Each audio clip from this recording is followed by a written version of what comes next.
کالا یرقان hepatitis C اور be اور جگر کی گرمی نسلوں میں منتقل ہونے والی کوئی خاندانی بیماری نہیں ہے، بلکہ یہ وائرل انفیکشن، خراب خوراک یا طرز زندگی کی وجہ سے ہوتی ہے۔ 7 نسلوں تک خاتمہ جیسے دعوے صرف دیسی ٹوٹکوں اور اشتہاروں کی حد تک درست ہوتے ہیں، جبکہ حقیقت میں اس کے لیے مستند طبی علاج کی ضرورت ہوتی ہے۔ حقائق اور غلط فہمیاں۔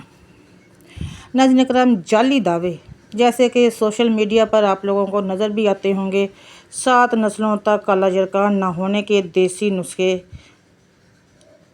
یہ کر لیں وہ کر لیں، یہ ساری چیزیں آپ دیکھتے ہوں گے، لیکن یہ سب کچھ غلط ہے، بے بنیاد ہے اور غیر سائنسی ہے۔ اصل وجہ کالا یرقان عموماً ہیپاٹائٹس بی یا سی وائرس کی وجہ سے ہوتا ہے، جو خون یا غدود کے باہمی رابطے سے پھیلتا ہے۔ جگر کی گرمی یہ کوئی باقاعدہ بیماری نہیں ہے، بلکہ جگر کی سوزش یا نظام ہضم کی خرابی کی علامت ہے۔ اگر اللہ نہ کرے کسی کو یہ ہے تو احتیاط ہے اور ڈاکٹری علاج کروائیں۔ احتیاطی تدابیر اور علاج آپ کو بتا دیتی ہوں، اس میں آپ لوگوں کو کیا احتیاط کرنی چاہیے اور علاج کرنے کا ڈاکٹر سے مشورہ۔ کالا یرقان ایک سنجیدہ مرض ہے، اس کو سیریس نہ لینا ہے، اپنے یہ نہیں ہے کہ نہیں ٹھیک ہے ہو جائے گا آرام آ جائے گا، ایسا کچھ نہیں کرنا، سیریس مسئلہ ہے، ڈاکٹر سے رجوع کرنا ہے۔ علامات ظاہر ہونے پر فوراً کسی مستند ماہر امراض جگر سے رجوع کریں۔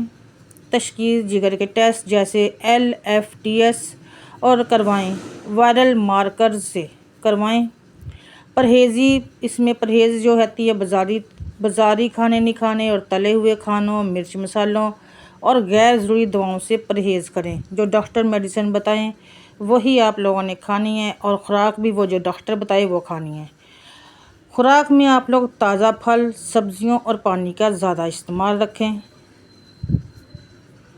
کالا یرقان کیا ہے اور یہ کیسے پھیلتا ہے؟ کالا یرقان جگر کی ایک خطرناک سوزش ہے جو 2 مختلف وائرسز کی وجہ سے ہوتی ہے، مطلب کہ ہیپاٹائٹس بی یا ہیپاٹائٹس سی۔ یہ وائرس متاثرہ شخص کے خون، تھوک یا دیگر رطوبتوں کے تبادلے سے پھیلتا ہے۔ تو اس سے بچاؤ کے لیے ویکسین دستیاب ہے۔ ہیپاٹائٹس سی یہ زیادہ تر صرف متاثرہ خون لگنے یا گندی سرنجوں کے استعمال سے پھیلتا ہے۔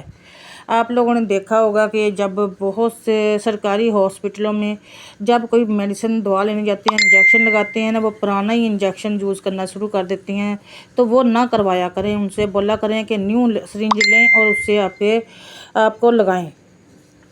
سرنجوں کے استعمال سے پھیلتا ہے، اس کی کوئی ویکسین نہیں ہے، لیکن اب ایسی گولیاں DAAS موجود ہیں جن سے یہ بیماری 95% زائد مریضوں میں بالکل ختم ہو جاتی ہے، کور ہو جاتی ہے۔ غلط فہمی، یہ بیماریاں چھونے، ہاتھ ملانے، ساتھ کھانا کھانے یا کھانسنے سے ہرگز نہیں پھیلتی۔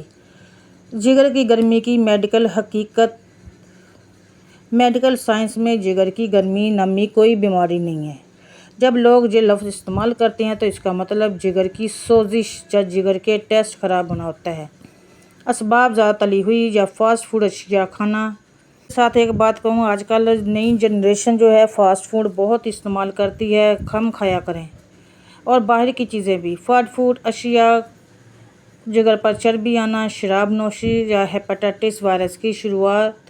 علامات: مریض کو بھوک کم لگتی ہے، متلی یا الٹی محسوس ہوتی ہے، ہر وقت تھکن رہتی ہے اور پیشاب کا رنگ گہرا پیلا یا سرخی مائل ہو جاتا ہے۔ لازمی ٹیسٹ کروائیں آپ لوگ۔ طبی ٹیسٹ ڈائگنوسس: اگر جگر کی کوئی بھی تکلیف شک میں ہو تو کسی دیسی ٹوٹکے کی بجائے فوراً یہ ٹیسٹ کروا لیں۔ LFTs لیور فنکشن ٹیسٹ، اس سے جگر کے انزائمز، الٹ اور بلیربن کی مقدار کا پتہ چلتا ہے۔ اینٹی HCV اینڈ HBs یہ ٹیسٹ واضح کرتے ہیں کہ خون میں ہیپاٹائٹس بی یا سی کا وائرس موجود ہے یا نہیں۔ الٹرا ساؤنڈ، اس سے جگر کا سائز اور اس پر چربی کی موجودگی دیکھی جاتی ہے۔